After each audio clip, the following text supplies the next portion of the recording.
ایک انسان اٹھا جسے یزید کہتے ہیں، اور اس نے اس دین کو کہ جس میں کمال ہی کمال تھا، جس میں ذرہ برابر بھی ڈھونڈنے سے بھی کوئی عیب نہ ملے گا، اور ظاہر سی بات ہے یہ مسلمان اس نظریات کے تھے کہ چلو اب مسلمان بن جاتے ہیں مگر رسول کے بعد ہم وہی کریں گے کہ جو ہم چاہتے تھے۔ یزید کا سب سے بڑا جو حملہ تھا دین اسلام پر وہ یہ تھا کہ اس نے لباس خلافت کو پہنا اور اپنے آپ کو کہلاتا تھا کہ میں رسول اللہ کی طرف سے خلیفہ ہوں، میں رسول اللہ کا جانشین ہوں، اور اس کے بعد جو اس نے کارنامے انجام دیے، یقیناً آج بھی مسلمان چاہے کچھ مسلمان کھلا یزید کے اس فعل کو غلط کہتے ہیں، کچھ لوگ خاموشی کے ساتھ کہتے ہیں، مگر پسند کوئی نہیں کرتا ہے جو اس نے کیا تھا۔ وہ یہ کہتا تھا اب دیکھیں اسلام کا خلیفہ بنا تو کیسے بنا، یہ حقیقت ہے جس کا کوئی انکار نہیں کر سکتا ہے کہ جب یہ تخت پہ بیٹھتا تھا دربار میں آتا تھا تو بندروں سے کھیلا کرتا تھا، بندر اس کے باقاعدہ دربار میں آتے تھے جس سے یہ کھیلا کرتا تھا، اور یہ کیا کہتا تھا کہ میں خلیفہ رسول ہوں، میں جانشین رسول ہوں۔ تو اس سے اندازہ لگایا جائے گا کہ جو دربار میں اقتدار پہ آنے کے بعد بندروں سے کھیلتا ہو وہ رسول کا جانشین بنے تو اسلام کا کیا حال ہوگا، اور پھر رسول کے لیے لوگ کیا سوچیں گے۔ یہ ساری باتیں ہوتی رہی اور یہ ایک طرف سے ساری چیزوں کا انکار کرتا رہا، قرآن غلط تھا، وحی غلط تھی، ہر چیز کا انکار کرتا رہا، تو اسی کے سامنے فرزند رسول اٹھے جسے حسین کہتے ہیں۔ میں بہت جلدی اپنی بات کو تمام کر رہا ہوں۔ امام حسین اٹھے، اور حسین اس لیے بھی اٹھے، یہ ایک جملہ ظاہر سی بات ہے کسی کو تکلیف نہیں ہوئی، یزید دین کو برباد کر رہا تھا، مگر تکلیف اسے ہوئی کہ جس کے بابا نے اس دین کو بچاتے بچاتے اپنا خون پلایا، جس کے نانا نے اس دین کو پھیلاتے پھیلاتے نہ جانے کتنی سختیاں برداشت کی، تو ظاہر سی بات ہے جو مال غنیمت کھا کھا کے کلمہ پڑھ رہے تھے اور آگے بھی مال غنیمت کی امید لگائے بیٹھے تھے، بھلا ان کے دلوں میں اسلام کا درد ہو تو کیسے ہو۔ سن 61 ہجری میں دونوں آمنے سامنے ہو گئے، ایک طرف وہ ہے جو دین مٹانا چاہتا ہے، ایک طرف وہ ہے جو دین بچانا چاہتا ہے۔ امام حسین نے اپنی ساری قربانیاں دے دی، اور حتیٰ کہ 6 مہینے کا اصغر بھی بنام اسلام قربان کر دیا، اور ایک مرتبہ جب قربانیوں کا سلسلہ ختم ہوا تو یزید سوچ رہا تھا کہ میں نے حسین کو ختم کر دیا، اب اپنی من مانی کروں گا اور اسلام کو جیسے چاہے ویسے باقاعدہ لوگوں کے سامنے پیش کرتا رہوں گا۔ اسے اس بات کا اندازہ بھی نہ تھا کہ جن اہل حرم کو قید کر کے اپنے دربار میں کھڑا کر رکھا تھا کہ یہ رسول کی نواسیہ ہے، یہ رسول کی اولاد ہے، یقیناً جب رسول اللہ ہزاروں لاکھوں کافروں سے نہیں ڈرے تو پھر رسول کی اولاد تیرے سے کیسے ڈر سکتی ہے۔ ایک صلوات پڑھے محمد والے محمد۔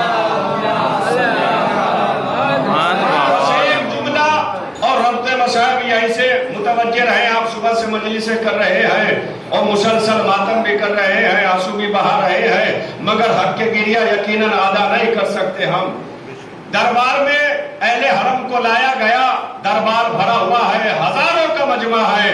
ایک مرتبہ یزید نے اہل حرم کو بیچ میں بٹھایا دربار کے، اہل حرم رسن میں بندھے ہوئے ہیں، رسیوں میں بندھی ہوئی رسول کی نواسیاں، 6 مہینے کی سکینہ کے بھی گلے میں رسن بندھی ہوئی ہے۔ ایک مرتبہ قہقہوں کے ساتھ یزید نے اپنے کمانڈر سے کہا، ہمارے ساتھ سے کہا کہ بتاؤ کربلا کی جنگ کیسے ہوئی، یہ اتنی ساری دنیا کے مشیر وزیر دربار میں جو درباری بیٹھے ہوئے ہیں یہ جاننا چاہتے ہیں کہ میرا لشکر کیسے لڑا، تم نے جنگ کیسے کی، اور جس باغی نے خروج کیا تھا تم نے اس کے ساتھ کیا کیا کیا۔